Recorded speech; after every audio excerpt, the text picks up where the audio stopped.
But it seemed to work, as I saw someone slowly coming up from behind the wall. But I only caught a quick glimpse of them before I felt something hit the back of my head. Hard. I fell to the ground, colors flashing behind my eyelids as the pain shot through my entire skull, which caused me to drop my flashlight in the folder, papers scattering everywhere as I hit the floor. I landed face down. Groaning, I turned my head so that it was resting on its side, even that simple movement shooting agony through my entire being. Getting hit on the head was never pleasant. The carpet was beige and rough and more than a little dirty, and I foggily wondered when the last time someone vacuumed was. As I continued my in-depth analysis of the cleaning schedule of the office, I noticed two pairs of legs approach, moving to stand over me. "What is he doing here? Who is he?" one of the pair of legs asked in a male voice. I don't know. What do we do?" the other pair asked, this one distinctly feminine. Both of them had a distinct tone of panic in their voice that betrayed that they had not expected me to be here, but the pounding pain that was now rhythmically coming out of the back of my head was making it difficult to concentrate. "He was at Ruth's desk. Do you think he was telling the truth?" the feminine voice asked. "I don't know, but does it matter? What do we do with him now? We clearly can't just let him go," the masculine one responded. A brief moment of silence passed as the two of them thought about it. I myself was doing some thinking, mostly about the gun that was now sandwiched between me and the floor. Oh yes, I was doing a lot of thinking about that. Unfortunately, my hands were up near my head, and I feared that any sudden movement would result in a quick blow to the head again, this time probably from a kick. It wasn't worth the risk, at least not yet. "Do we, kill him?" the woman asked, turning my blood to ice. But I relaxed slowly when I heard the man respond. "No, you know better than that. That's not what we do. Besides, think of how upset she would be. We need to take him to it. It's what's going to happen to everyone anyway." Well, at least they aren't going to kill me. But I had no idea what it, or who she, was. And that was almost as worrying as just being killed, as I was apparently being taken to one of them. They both reached down and grabbed me by my shoulders, hefting me up between them. I let them, keeping myself fairly limp. I was already starting to recover, and while the pain was still a dull pounding at the back of my head, I felt like I was now able to move around fairly freely. There was no need for them to know that, though. Try to get as much information as possible, while giving them as little as you can in return. Be small, be underestimated. I subtly turned my head to try to get a better view of my assailants come kidnappers, but the darkness of the room made it near impossible to get anything but the barest of outlines. That was alright, though. Although this had started off poorly, I was feeling more and more confident. These people were clearly amateurs. They hadn't even bothered to pat me down. A rookie mistake I would make sure they would come to regret. We were nearing a door now, perhaps to a supply closet or some such, and I decided that would be when I made my move, as one of them was busy opening the door. As we got closer, I spared a glance out a nearby window, intent on seeing if the noise we had been making had attracted any attention.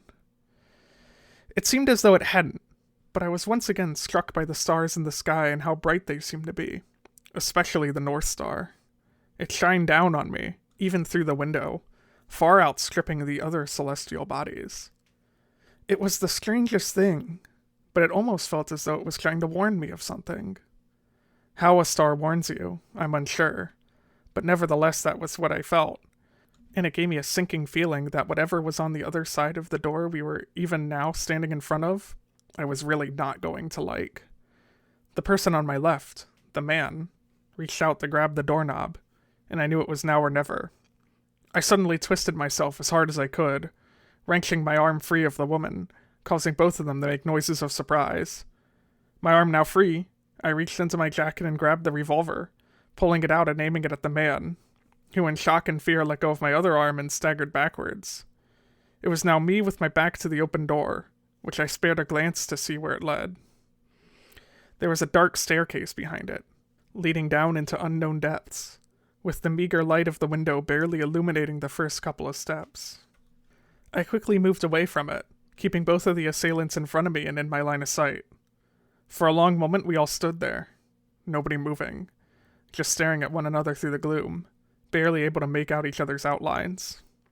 I finally opened my mouth, intending to ask them several burning questions, but I never got the chance, as in that moment the woman rushed me, a wordless cry coming from her mouth. I quickly jerked my gun to her and fired, the bang filling the room and tearing at my eardrums. If nobody was aware of us before, they were now. The woman plowed into me, but her movement was jerky and uncontrolled, and I had a feeling my shot had landed. But still, despite her wound, she grabbed at my arm, trying to get the gun, but I resisted, slamming my elbow into her stomach and causing her to double over. But now the man was here too, trying to restrain me and move me backwards into the staircase. We struggled, but then the woman was back, and, while I managed to keep them from grabbing the weapon, their combined strength, even with one injured, was enough to push me back towards the looming portal downwards, its open door waiting like a gaping mouth. I attempted to jerk free, or maneuver the gun into a more advantageous position, but I was simply overpowered by them and their seemingly maniacal strength. They fought as though they had nothing to lose, even with one injured, and in desperation I fired the gun again, trying to angle the shot so that it hit the man's leg, but I only succeeded at putting a hole in the carpet and making my eardrums ring once more.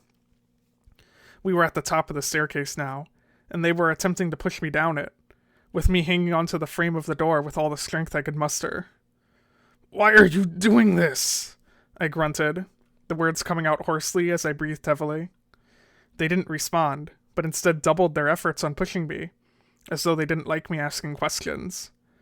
I saw the man back up for a moment, but before I had a chance to do anything, he delivered a sharp kick to my chest, knocking the breath out of me and nearly sending me tumbling. But I knew if I let go, or even tried to maneuver my hand so that it could fire the gun, the woman who was still attempting to pry me off the door frame and push me down would take advantage of that and send me downwards. Another kick, and I cried out in pain as I lost my grip on the 7th shot and it went tumbling down the staircase, thankfully not going off. One more and I knew I wouldn't be able to haul it on. I saw the man winding up and, at the last second, I let go of the frame and grabbed the woman, sending us both down the stairs as the third and final kick connected. We slammed against the stairs, both of us gathering an impressive amount of bruises as we fell all the way down. Finally, we came to a stop at the bottom of the steps, with myself resting on top of the woman as we both groaned in pain. We both slowly started to move, trying to gain our bearings when we heard the door slam shut above us. I looked around, surprised to find that despite how dark it looked from the top, there was actually a light bulb on down here. It was just the saddest, dimmest light I had ever seen.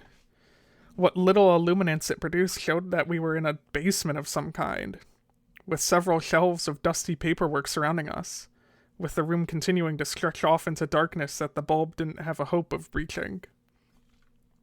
However, in our small pool of light I saw my gun lying on the ground a few feet away from where we had landed in a heap, just off to the left of the staircase. I quickly got up, stumbling over to it and grabbing it, just in time, too, as the woman was really starting to stir. "Ugh," she mumbled, looking around. I once again pointed my gun at her, this time keeping my distance. I could see in the light now that she had angry red marks appearing all over her from our tumble down here, mirroring mine, but also a nasty cut on her arm, presumably from where I had shot her earlier. I suppose it just grazed her, but she was tenacious indeed to keep going through the pain, and I would have commended her if she hadn't been trying to kill me. She sat up now, noticing me and my position over her as her eyes widened. Instinctively, she backed away from me, deeper into the basement, but with a shake of my head she stopped. I had some questions for her. "Who are you? What's going on here? Why were you two trying so desperately to shove me down here? You better start talking. My patience is thin, and it's been a really long day." She didn't even seem to notice my threat, though, as at the mention of the basement she seemed to finally truly acknowledge where we were, causing a look of fear to flash across her face. "Oh no," she whispered, panic etching its way into her face. Oh no, I can't be here. I'm not ready. She started to move towards the staircase, clutching her arm, but I stepped in front of it, causing her to pause. What's going on here? What is this? I demanded, but even now, in this dire circumstance, she gave no answer. Instead, she started to beg. Please, she muttered, as if she was trying to keep her voice low. Please, just get out of the way. I can't stay here. She looked unstable, and her eyes had a strange look to them I couldn't quite figure out. Suddenly, she shouted up the staircase, seeming to abandon the idea of staying quiet. You can't leave me down here, you bastard! Come help me! But she got no response from the passage up. She started to shake, as though she was having a breakdown, but I could tell from the way she was eyeing me she was seriously considering rushing me again. However, she seemed to think better of it, probably because for one, she was now injured, 2, I was not caught off guard anymore, and 3, it hadn't even worked out particularly well for her the first time. She finally looked at me, really, directly looked at me for the first time, and started to beg. Please, she repeated. Please, I'm not ready. Now I was really at a loss for words. What are you talking about? What on earth is going on? I demanded, not lowering my weapon. Things were getting stranger by the minute. No way was I going to let my guard down. Besides, this could all still be some bizarre trick, a way to get me to do exactly that. That was a hard thought to believe, though, as she started to cry ugly tears and started walking slowly towards me. Look, I'm sorry. I really am. But please, let me pass. I'm sorry I hit you. Please. Her voice, already low, trailed off and she stopped moving. We both felt it. Something had changed. It started subtle, at first. It was hard to believe.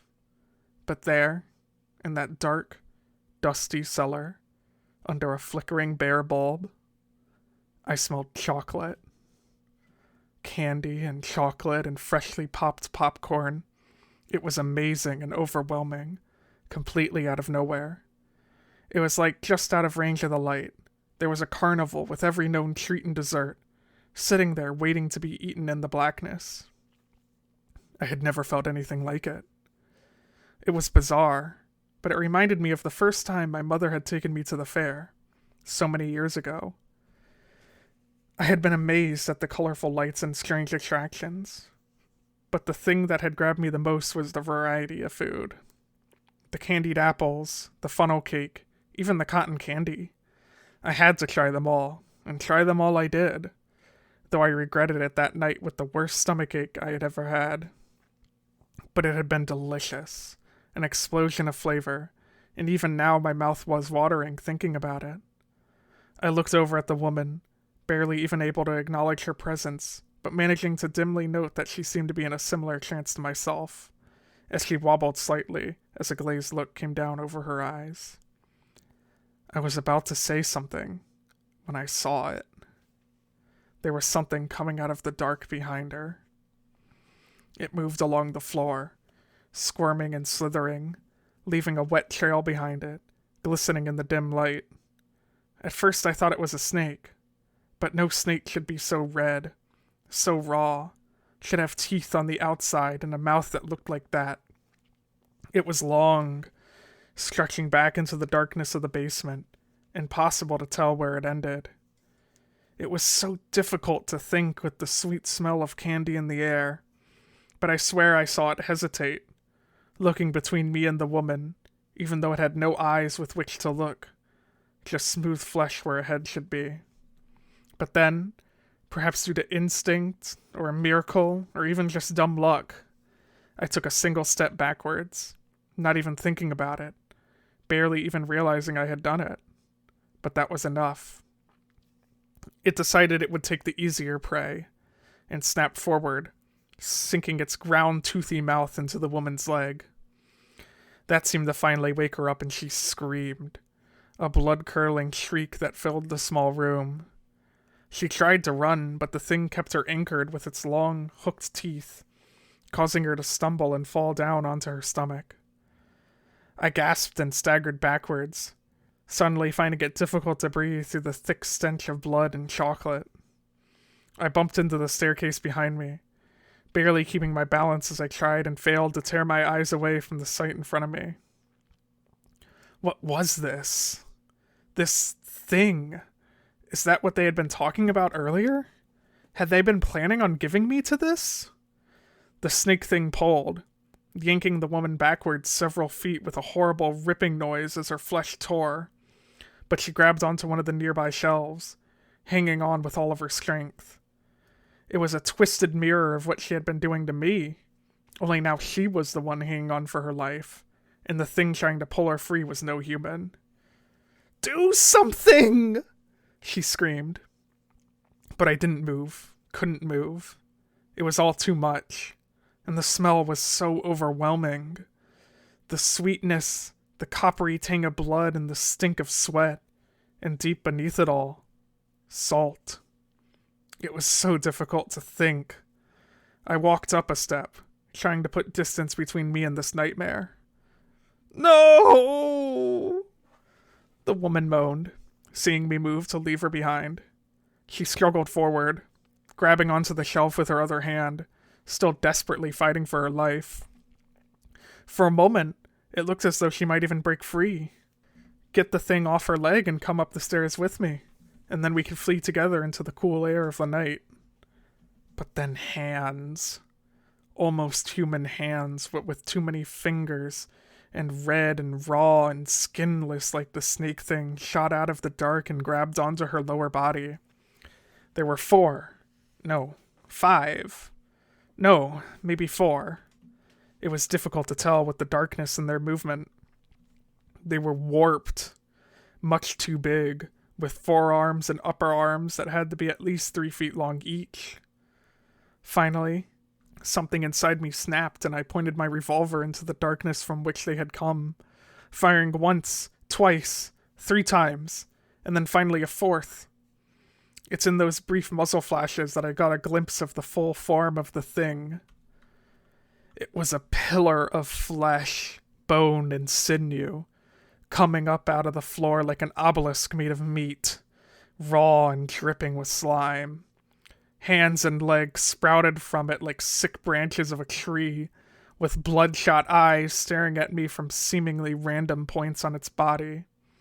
It rose up and up, nearly brushing the top of the basement with its gargantuan size as it flailed around.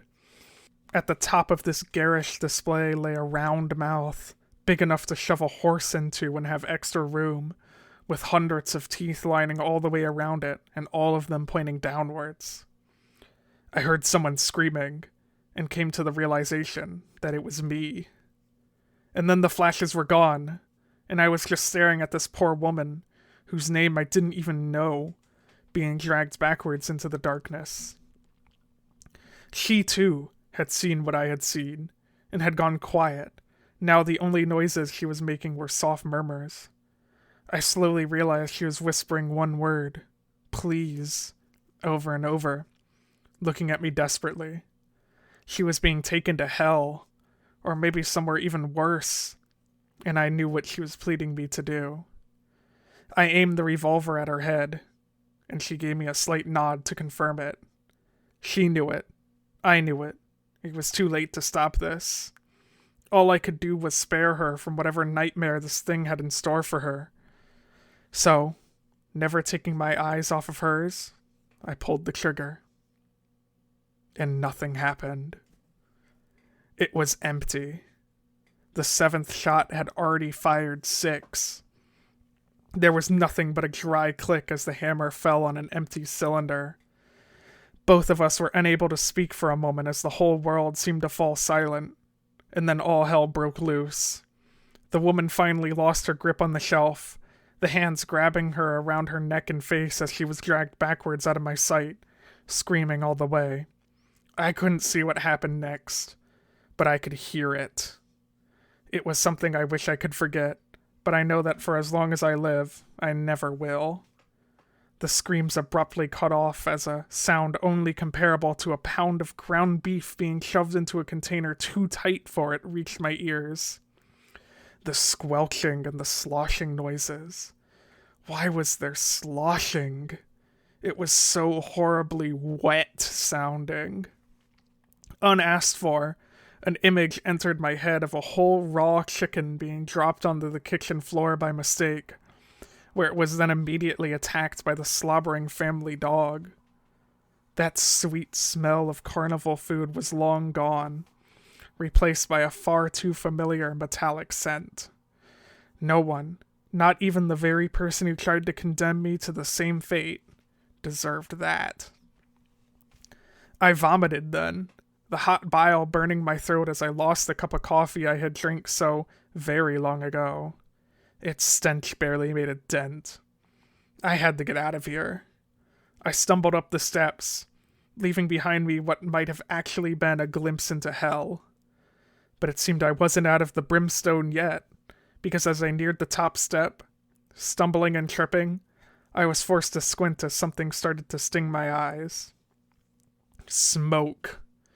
It seemed the other attacker, the man, was taking no chances.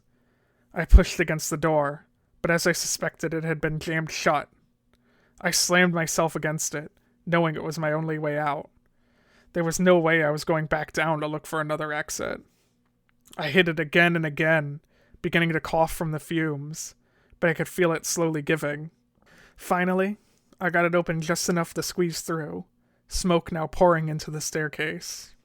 There was a small office sofa shoved up against the door, clearly meant to keep me in. The fire raged on the other side of the room, blocking the main entrance. The smoke was thick here, and I got low to the ground, coughing and wheezing from it. Even from this distance, I could feel the heat from the flames. Out of the frying pan and into the fire, I thought to myself, almost hysterically. But down here I could see something else, just barely making it out through the haze. A folder that I had taken from Ruth's cabinet. Its papers scattered everywhere. I quickly grabbed as many as I could, stuffing them into my coat. But I knew that this was not all of them. Even now I saw one get sucked into the fire and burned, lost forever. There was no time to mourn, though. I had to get out, now. I pulled my shirt up over my face to help filter the air, and it helped. A little. I looked around, trying to find something, anything. There, on my left, a bright light. Not from the fire, but something else. I had no idea what it was, but it was better than staying here and dying of asphyxiation. I crawled to its guiding light, a beacon in the dark as its form slowly became clear as I got closer. It was a window, through which a star shined brightly in. It was impossible for a star to shine this bright through all this gloom and smoke. I knew, but in that moment I didn't much care. It had shown me a way out of here, and for that I was grateful. I heaved myself up to it, only to find it was the kind of window that didn't open. I looked around, panicked, but quickly found a small office chair. I picked it up and threw it with the remainder of my strength, thankfully shattering the window open on my first try. I took my coat off, quickly swiping the remaining glass shards away that were still attached before tossing it outside, following behind it. I was coughing so bad I was worried I would lose a lung, but the cool night air was soothing on my skin and air pipes. I didn't take the time to enjoy it, though, as I staggered away from the fire and that cursed building itself, intent on making distance between it and me. I spared a glance back, seeing smoke now pouring from every hole in the place, but especially so the window I had just broken. I finally made it onto a small patch of grass, stopping there to catch my breath. I glanced up at the sky again, but it seemed to be a normal night, with all the stars in their proper place. Looking back down, I saw across the street a crowd gathering, mostly composed of women. They must have been from the shelter itself. It was unfortunate that they were losing this place of safety, but to be honest, the only thing I felt at that moment was relief. Thankfully, it seemed nobody had noticed my escape from the building, because if they did, they would have had a lot of questions I did not have the answers for. I breathed the night air deeply, relieved to find that it was clear and did not have the smell of cotton candy or funnel cake or smoke or blood. I got up and started to walk, getting away from that place as I heard the sounds of sirens approaching even as I did so. I had a destination in mind. Several streets away, I found an empty phone booth, maybe even the same one I had used earlier. I don't know. It didn't matter. There was someone I needed to call. She was retired, yes, but I knew I had stumbled into something big here, and if anyone can help me, it was her. She had been going through a tough time, I knew that, and I had been trying to give her space, but she was needed. She was the only person I knew that could keep a cool head, no matter what, and that was exactly what I needed right now.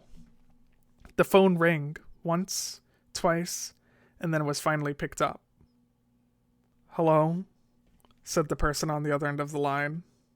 It was her voice, and although it sounded tired, it still had that underlying hardness to it that made her such a good detective. And to be honest, it was just nice to hear my old partner's voice again. "Hello, Mary. It's Joe. I know you're retired, but things have changed. I need your help." A slight pause, and then perhaps the most shocking thing that I had experienced all night happened. I heard her laugh. "Things have changed? Yeah, I can believe that. All right, but you're gonna have to give me a bit.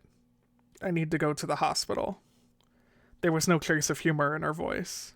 There almost never was. So I didn't ask. She would tell me everything in time. "Sure," I said. "That's fine. I know which one you're talking about. The one on the east side of town, right?" She confirmed it, so I continued. "I'll meet you there. I have something I need to show you." I pulled out the papers, some of them slightly charred at the edges. I knew it was incomplete, but it was all I had for now. I think it's something big. But first, there's something I need to do." "What?" she asked, and I sighed. "I need to tell a little boy what happened to his mother."